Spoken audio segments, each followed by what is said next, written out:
How much of what you want is actually yours? We live surrounded by other people's ideas of success, happiness, beauty, achievement, and even the life we are supposed to want.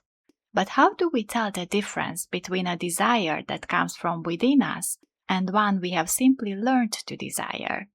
This excerpt from the Art of Joyous Expansion explores what it means to return to your own signal.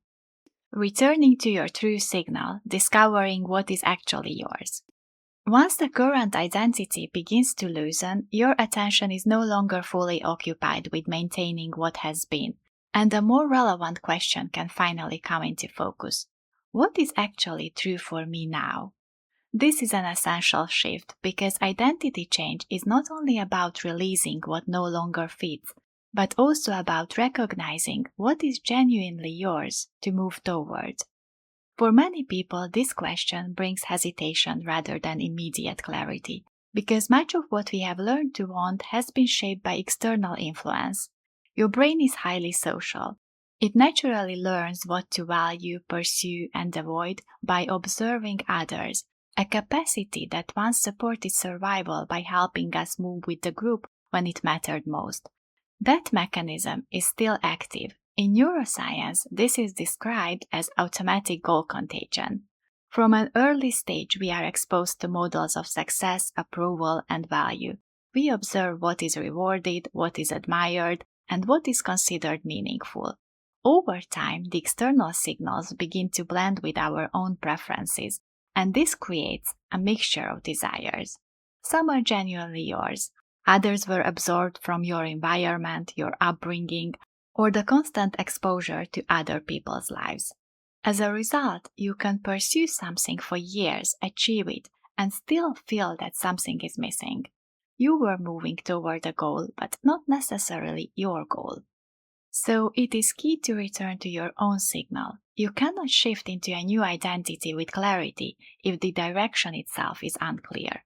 You need to become more aware of what resonates beyond conditioning.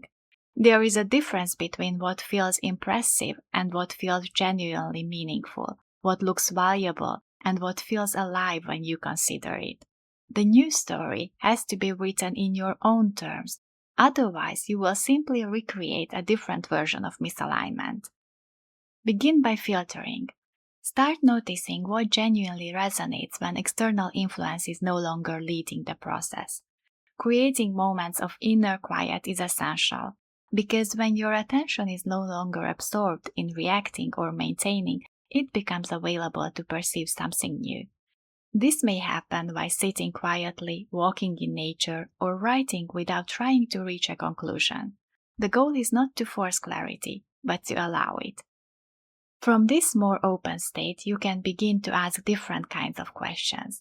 Not what should I want or what is realistic, but questions such as, what feels naturally interesting to me? What draws my attention without effort? If I had no history and no labels, who would I choose to be now? What kind of experiences feel expanding when I imagine them, even if I do not yet know how they would happen? What does my life feel like when I'm moving in total alignment with my joy? These questions are meant to shift your attention toward what is already present but is often overlooked, and not to produce immediate answers. Clarity is not limited to specific goals or clearly defined outcomes. You can still move forward without knowing exactly what you want. What matters is having a sense of direction. It often begins as a feeling, a natural pull towards something lighter, more aligned, or more alive. You do not need everything figured out. Simply notice what feels true. What is true for you is not random. It is not interchangeable and is not meant to look like someone else's path. There is an innate uniqueness in how you perceive, how you think, what you are drawn to, and how you express it. Your uniqueness is not something you need to construct. It is already present. It is part of how the ocean is expressing itself through you. Therefore, you are not here to become a generic version of success. You are here to express a specific configuration of qualities, perspectives, and sensitivities that only exist in this exact combination through you. This is why comparison so often leads to contraction. Because the moment you try to measure your path against someone else's, you move away from your own signal and into imitation. And imitation, even when it looks successful, does not feel stable from the inside.